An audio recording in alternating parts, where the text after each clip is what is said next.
Good morning भाई लोगों। सबसे पहले तो आप सभी को दिल से धन्यवाद कि आप लोगों ने मेरे को इतना सारा प्यार दिया है। अब आप पूछ सकते हो कि सोनू भाई, आप इतने दिनों से कहाँ थे, क्या कर रहे थे, आपके साथ क्या हुआ, क्या नहीं हुआ। तो भाई लोगों, सच बता रहा हूँ, पिछले 60 दिनों से मैं अपने घर पर बैठकर रो रहा हूँ। बहुत सारी एंजाइटी फील कर रहा हूँ और बहुत कुछ हो रहा है, मतलब क्योंकि मेरी जिंदगी बर्बाद हो चुकी है। अब मेरे पास कुछ भी नहीं है करने को। क्या हुआ है मेरे साथ, कुछ अलग हुआ है मेरे साथ, जिस वजह से जो भी मैं था ना, वो खत्म हो गया है। कैसे हुई है मेरी जिंदगी बर्बाद, ये जानना है आपको अगर, या फिर मेरे को मैं बताऊं कि मैं बता सकता हूँ आपको कि मेरी जिंदगी कैसे बर्बाद हुई है, तो उसके लिए मेरी जिंदगी जाननी पड़ेगी कि सोनू ने स्ट्रगल करके क्या अपने जीवन में हासिल किया था और उसके पास अब वो नहीं है। सोनू जिंदा रहने के लिए भी संघर्ष करा है सोनू भाई ने, जिंदा रहने के लिए। तो मैं बताता हूँ आपको कि मेरी जिंदगी कैसी थी, तब आपको भी समझ में आएगा कि मैंने क्या खोया है और मैं ऐसा क्यों सोच रहा हूँ कि मेरी जिंदगी बर्बाद हो गई है। और सबकी शुरुआत होती है मेरे नाना जी के घर से, वहीं से शुरू करते हैं।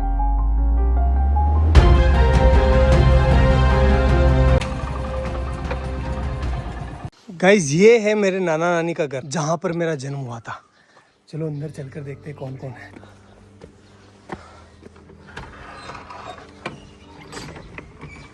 गाइस, मामी है, मामी से बात करते हैं।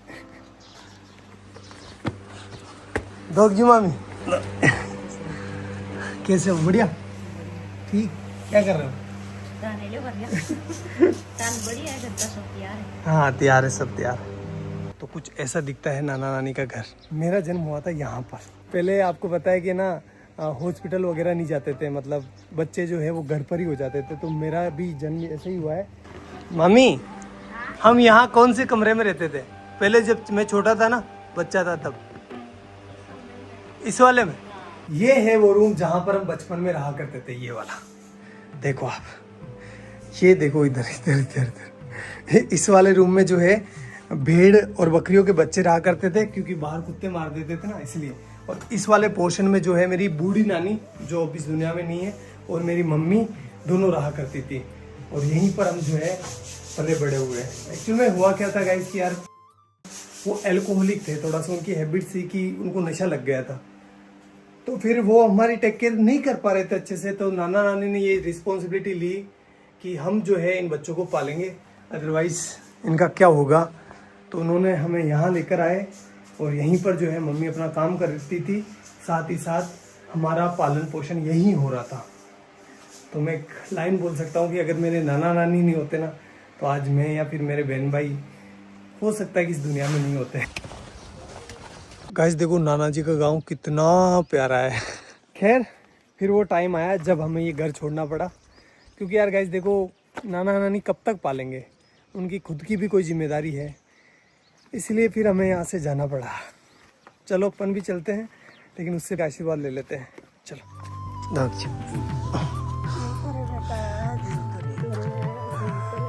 ये मेरी नानी है, आपको बाद में बताऊंगा इनके बारे में भी। और अपने गांव आते ही हमें घरेलू परिस्थितियों के कारण अपने घर नहीं घुसने दिया गया, इसलिए हमने बड़े पापा की कोठी का चुनाव किया। म्याऊ म्याऊ।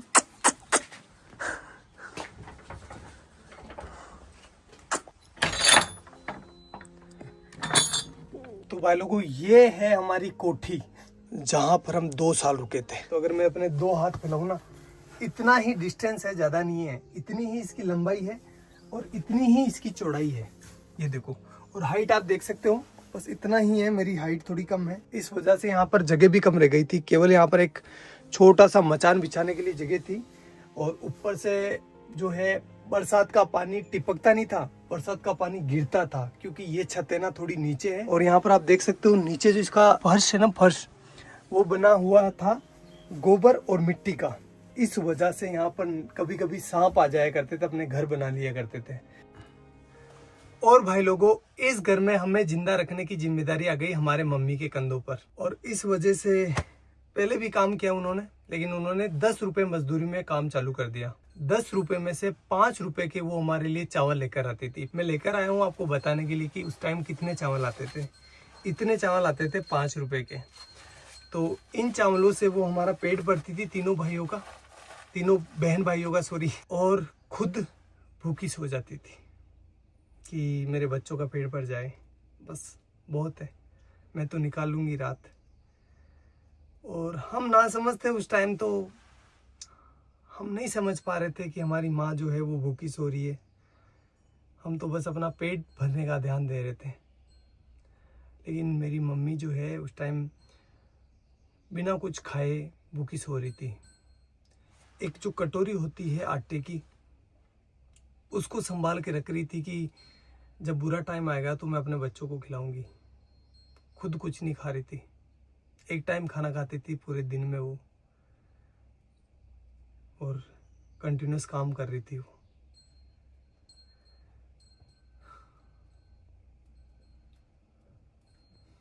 और ये सारी चीज़ें हम बच्चे नहीं समझ पा रहे थे, हमारा माइंड उतना डेवलप नहीं था कि हम ये इतनी भारी चीज़ें समझ पाए।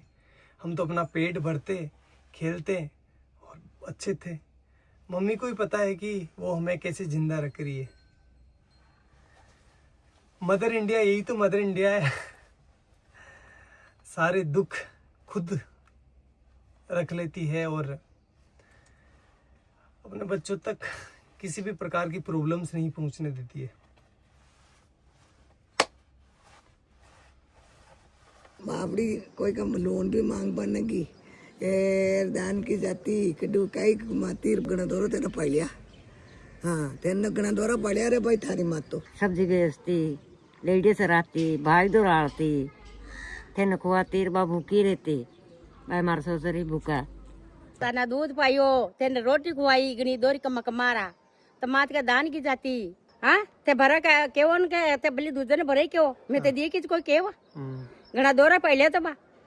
और भाई लोगों, इस वाली छत की ना एक स्पेशल कहानी है, बताता हूँ मैं आपको। छत पर मैं, मेरा भाई और मेरी बहन बैठे थे शाम को, और हम राह देख रहे थे कि हमारे लिए कोई खाना लेकर आएगा, क्योंकि हमारी मम्मी जो थी वो गांव चली गई थी किसी कारणवश, तो हमारे लिए खाना नहीं बना था उस टाइम। कोई भी खाना लेकर नहीं आया और हम तीनों बहन भाई भूखे ही सोए। यही जगह थी वो, सेम टू सेम। एक बात बताऊँ आपको, जब आप भूखे होते हैं ना तो आपको अच्छे से नींद नहीं आती। देख कर देख लेना एक बार। चलो मैं आपको अपनी बहन से मिलवाता हूँ। अगर भाई नहीं होता अपना तो अपन आज क्या होते हैं, कहाँ पर होते हैं? कुछ भी नहीं होते हैं, कुछ भी वजूद नहीं होता हमारा। जिंदा होते? नहीं हाँ? नहीं। भाई ने क्या किया अपने लिए? बहुत मेहनत की, बहुत हमें शिक्षित किया। बड़े भाई ने हमें सब कुछ सिखाया, सब कुछ दिया। गाइस बात है 2008 की, जब मेरा बड़ा वाला भाई इस पीछे वाले स्कूल में पढ़ाई करता था। उस टाइम हुआ क्या था, कुछ शरारती बच्चों ने स्कूल की घंटी जो बेल होती है उसको छुपा लिया था, और उसका सारा इल्जाम मेरे भाई पर लग गया। भाई को स्कूल से सस्पेंड कर दिया गया। देन हमने जैसे तैसे कर करा के भाई का एडमिशन जो है वो बाहर की स्कूल में करवा दिया, जहाँ पर वो कुछ किराया देकर स्कूल चला जाता था। 2 रुपये लगते थे शायद उस टाइम किराए के, या 1 रुपया लगता था, आई डोंट नो फुली। फिर कुछ समय बीता, उसके बाद मैंने और मेरी बहन ने 5वीं क्लास पास कर ली, और हम जब 6ठी क्लास में यहाँ पर एडमिशन लेने आए तो हमें बोला गया कि आपके भाई ने जो घंटी छुपाई थी उसको जो है आपको भरना पड़ेगा, अदरवाइज़ आपका एडमिशन नहीं होगा। तो उस टाइम 350 रुपये, 360 रुपये जो है उस घंटी के देने थे। 1 महीने से ज़्यादा टाइम लग गया 360 रुपये का जुगाड़ करते करते, इसलिए उस साल हमारा एडमिशन नहीं हो पाया और यहाँ पर जो है एडमिशन बंद हो गए। अब घर वाले हमें किराया देकर किसी दूसरी स्कूल नहीं भेज सकते थे, क्योंकि वो अफोर्ड नहीं कर पाते उस टाइम, और हम छोटे बच्चे थे तो किसी दूसरे गांव भी स्कूल नहीं जा पाते, क्योंकि दूर था ना। हमारा गांव काफ़ी बड़ा है, तो हम दूसरी जगह अगर जाएंगे ना तो हमें कम से कम 3-4 किलोमीटर जो है पैदल चलना पड़ेगा। तो छोटे बच्चे थे तो नहीं हो पाया वो सारी चीज़, और हमारा 1 साल पूरा बर्बाद हो गया। फिर मेरे बड़े वाले भाई ने एक भारी डिसीजन ले लिया, और उसने अपनी सारी पढ़ाई छोड़कर, अपनी सारी ज़िंदगी दांव पर लगाकर मेरी और मेरे बहन के लिए काम चालू कर दिया। उसने फर्स्ट काम चालू करा मंडी में। जो सब्जी मंडी होती है ना वहाँ पर। गाइस मैं हूँ अभी उस सब्जी मंडी के अंदर जहाँ से मेरा भाई सब्जी खरीदता था। 15-20 किलो वजन को अपने सर पर रखकर मेरा गांव जो कि यहाँ से 20-25 किलोमीटर दूर है वहाँ पर लेकर जाता था। वो सब्जी वो फल फ्रूट बेचता था जिससे कि कुछ पैसा आए और वो अपने बहन भाइयों का पेट भर सके, अपनी माँ के सर पर जो बच्चों का पालने का भार था उसको कम कर सके। और ये वो काम कर रहा था जब उसकी उम्र है ना 16 साल की। वो बाल श्रम कर रहा था। क्यों? क्योंकि अपने बहन भाइयों को जिंदा रख सके और उनको अच्छी एजुकेशन दे सके। घर में कई सामान नहीं रहा तो दोनों मन भाई सब्जी ले जाता, मैं दोनों जेर बेच जाता। ये वो चौराहा है जहाँ पर मेरा भाई सब्जी लेकर उतरता था और उसे एक एक घर बेचने जाता था। चलो मैं आपको दिखाता हूँ कि वो इतना सारा वजन लेकर कितना पैदल चलता था।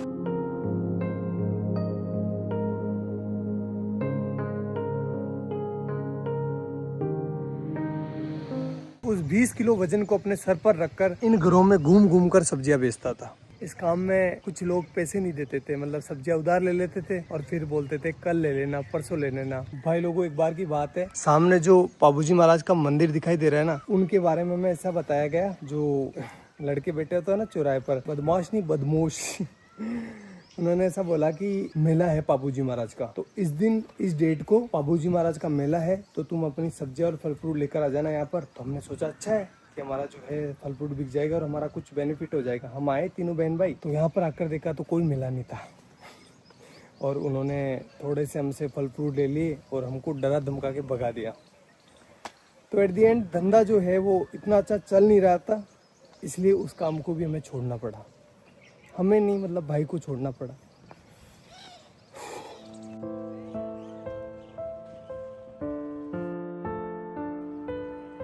और गाइस फिर मेरे भाई ने खिलौनों की दुकान पर काम चालू कर दिया, जहां पर उनकी सैलरी थी 50 रुपए पर डे, यानी 1500 रुपए पर मंथ।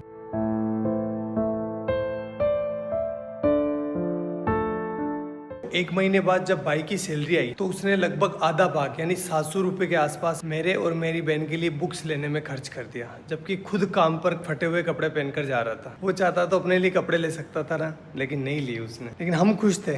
क्यों खुश थे? क्योंकि पहली बार रजिस्टर आया था, पहली बार हेल्प बुक आई थी, अब हमारे भी अच्छे दोस्त बनेंगे। यार बुक्स अच्छी आती है तो दोस्त आते ही है ना, भाई तेरी हेल्प बुक दे दे, तो हमारा कॉन्फिडेंस है ना सीधा आसमान चला गया।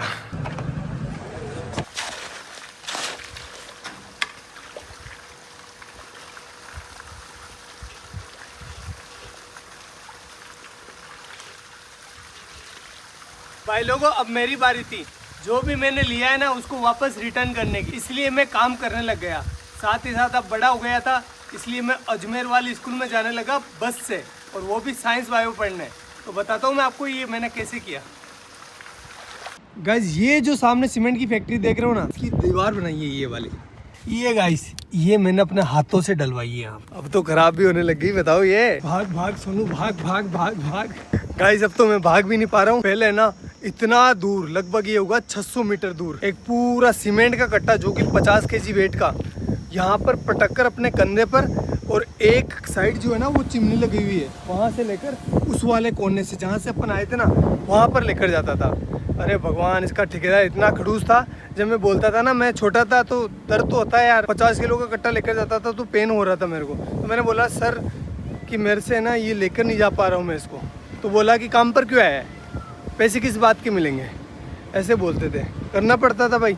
तो ये वाला काम तो मेरे को ज़िंदगी भर याद रहेगा, क्योंकि वो सीमेंट के कट्टों ने मेरी रीढ़ की हड्डी में प्रॉब्लम कर दी। गाइज ये जो आप बिल्डिंग देख रहे हो ना, ये हमने बनाई है एक मजदूर के तौर पर। और गाइज ये वाली जो टंकी आपको दिखाई दे रही है, ये नहीं बनवाई है। हाँ ये जो दीवार आप देख रहे हो ना, ये सब कुछ। भाई लोगों, भैंस चराते टाइम बायोलॉजी पढ़ने का मजा ही कुछ अलग होता है, क्योंकि एग्जाम्पल यहाँ पर सामने होते हैं। जब एक बगुला है ना भैंस के आसपास होता है तो उसका मतलब ये है कि वो सेब पोचिता कर रहा है। क्योंकि आप देख सकते हो जहाँ पर भैंसें चल रही है ना, उसके पास एक बुगला है। ये देखो बुगला है। क्योंकि जब भैंस चारा खाती है ना, तो चारा हिलने की वजह से उसके अंदर जो कीड़े होते हैं वो बाहर निकल जाते हैं, और ये बुगला उनको खाकर पेट भर लेता है। ये दो जीवों का एक संबंध है, जिसमें एक को कोई भी घाटा नहीं होता और दूसरे को फायदा हो जाता है। प्रेरित धाराओं से उत्पन्न होने वाले चुंबकीय क्षेत्र का मान सदैव इस प्रकार होता है कि वो उन कारणों का विरोध करता है जिसके कारण इसकी स्वयं की उत्पत्ति हुई है। अरे डब डब डब, डब जा।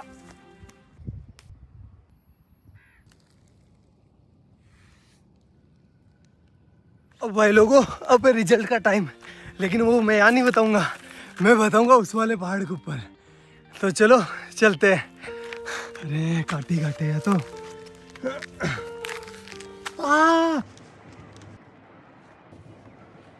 अब भाई लोगों, मेरा आ गया 12th का रिजल्ट। परसेंटेज तो कम ही बना है, फिर भी मैं आपको बता देता हूँ। ये देखो 77%, जिसमें से केमिस्ट्री में आए 93 डिक्टेशन और फिजिक्स में आए हैं 87 डिक्टेशन। भाई लोगों, ये मेरे परसेंटेज नहीं है, ये लेकर आया मेरे जीवन में कॉन्फिडेंस। अभी तक भी मेरे जीवन में कोई हार्ड काम आता है ना, तो मेरे को अंदर से आवाज़ होती है कि तू कर लेगा, डर मत, तू कर लेगा। लेकिन इस बार है ना, मेरे को सोनू का सूरज डूबता हुआ दिखाई दे रहा है।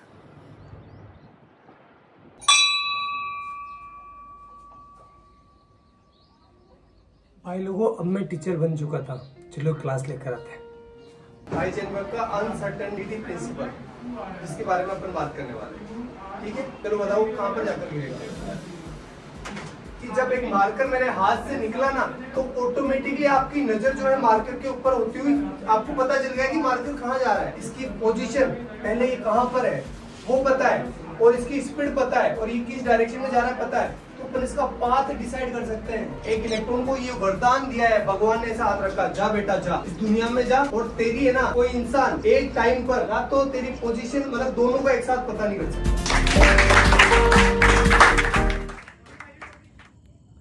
फिर ऐसे करते करते मैं टीचर बन गया, और मेरे पास बहुत काम था। 3-4 कोचिंग ऑफलाइन जाता था, 1-2 ऑनलाइन थी, मतलब मस्त। और जो भी चीज़ें मैंने अपने परिवार के लिए सोची थी, भाई के लिए, मम्मी के लिए, वो मैं कर रहा था अच्छे से, कोई दिक्कत नहीं थी। उसी टाइम मेरे पास आया भैया का कॉल सीधा टीम से भैया का कॉल। इतना खुश हो गया था मैं यार, भैया का, इतने बड़े आदमी का कॉल डायरेक्ट आया था मेरे पास। तो फिर भैया का कॉल आया, और भैया ने बोला मेरे को, सोनू यार हमारे यहाँ पर है ना एक साइंस की लड़के की डिमांड है, तो तू आ सकता है क्या। मैंने बोला ठीक है भैया, मैं कर लूँगा, कोई दिक्कत नहीं है। तो फिर मैंने वहाँ पर मतलब ऑफिस में पार्ट टाइम जॉब चालू कर दिया। 2-3 घंटे के लिए जाता था, केमिस्ट्री से रिलेटेड और फिजिक्स से रिलेटेड, मतलब ऑल ओवर साइंस का काम मैं संभालने लगा। और ऐसे करते करते करते करते 2 महीने निकले। 2 महीने के बाद भैया ने आगे से बोला मेरे को कि सोनू तो ऐसा कर, फुल डे ज्वाइन कर ले, सारा दिन काम कर, और पॉसिबल है तो कर ले। घर वालों से बात करी, घर वालों ने, मेरे बड़े वाले भाई से मैंने पूछा, तो उसने कहा कि यार देख तू ज्वाइन कर ले, कोई दिक्कत नहीं, अपने ही गांव के तो कोई प्रॉब्लम नहीं होगी। मैंने कहा ठीक है कर लेता हूँ, इसमें क्या दिक्कत है, आपने बोल दिया तो वो सब आपसे आगे क्या है, कोई नहीं, कुछ नहीं है। ऐसा करके मैंने टीम को ज्वाइन कर लिया, और फिर मेरा अच्छा शानदार टाइम आया। मैं बहुत अच्छा काम कर रहा था सभी चीज़ों में, मतलब पहले मैं साइंस से जुड़ा था, लेकिन अब मैं जो है ना वीडियो का एडिशन हो गया, और भी बहुत सारी चीज़ें हो गई। कैमरा के पीछे बहुत सारी चीज़ें चलती है ना, मतलब पत्थर उठाना खड्डे खोदना, सारे काम जो भी हो सकता है सब कुछ कर रहा था। Everything I can do, I do that. Best चल रहा था, कोई प्रॉब्लम नहीं थी, अच्छी चीज़ें हो रही थी, शानदार, हर एक चीज़ में शानदार एफर्ट लगा रहा था। जो मतलब एक वीडियो आपको लगता है कि बहुत इजी होता है, लेकिन इजी नहीं होता, बहुत हार्ड काम है एक वीडियो को बनाना। जैसे एग्जांपल के तौर पर मैं बोलूँ तो जो बनाना है ना, बनाना से पोटेशियम निकाला था, आपको याद होगा, वो 20-23 मिनट की वीडियो थी, अच्छी भी चली थी वो वीडियो। उस वीडियो को मैं संभाल रहा था पीछे, उसका सारा केमिस्ट्री मैं संभाल रहा था।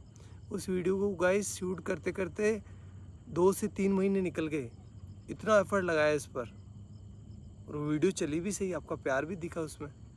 तो ये तो एक एग्जांपल है, बाकी बहुत सारे काम किए, जैसे डायमंड वाला, और भी बहुत सारे साइंस के सारे प्रोजेक्ट थे ना, वो मैं हैंडल करता था बिहाइंड द कैमरा, और चीज़ें अच्छी चल रही थी, मतलब कोई दिक्कत नहीं था, सब कुछ शानदार था। मैं सारे कंपनी के रूल एंड रेगुलेशंस फॉलो कर रहा था, मेरी अटेंडेंस की भी कमी नहीं थी, हर एक चीज़ बेस्ट थी। और मैं भैया की इतनी रेस्पेक्ट करता हूँ, आज भी करता हूँ,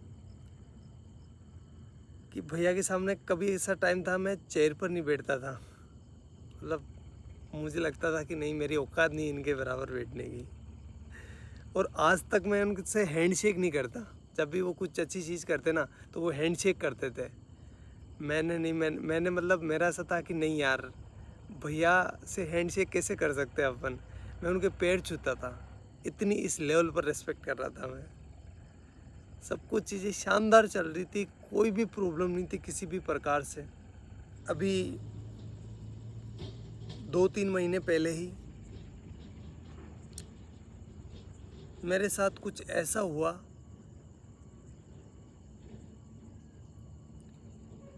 कि मैं अब आपको बता नहीं सकता। मैं पता नहीं कौन सी ज़िंदगी से निकल के आया हूँ, मेरे ये दिन कैसे निकले हैं मैं ही जानता हूँ। वो तो आप लोगों का प्यार है और घर वालों का प्यार है, लेकिन मैं एक बहुत हार्ड टाइम से निकला हूँ। तो मैं कुछ बोलकर क्योंकि मेरी मेंटल हेल्थ और मेरी इमोशनल हेल्थ दोनों ही ठीक नहीं अभी। मैं और इसको ख़राब नहीं करना चाहता। और अब जो है मेरी ज़िंदगी ख़राब हो गई है, बर्बाद हो गई है पूरी। ना तो मैं टीचिंग का रहा, ना मैं यूट्यूब का रहा। और सच बता रहा हूँ भाई लोगों, कुछ लोगों के मन में कुछ भी आ सकता है, लेकिन मैंने किसी को धोखा नहीं दिया है। मैंने सिर्फ एक बार मौत को धोखा दिया था, जब मेरे को पानी में फेंक दिया गया था, छोटा था तब। तो उस टाइम मैं मरने से बचा था, बड़े वाले भाई ने बचाया था मेरे को। तो उस टाइम मौत को धोखा दिया है मैंने। बाकी मेरी ज़िंदगी में मैं किसी को सोच भी नहीं सकता। मतलब मेरी ज़िंदगी ख़राब हो गई है, पूरी बर्बाद हो गई है, मैं कहीं का ना रहा।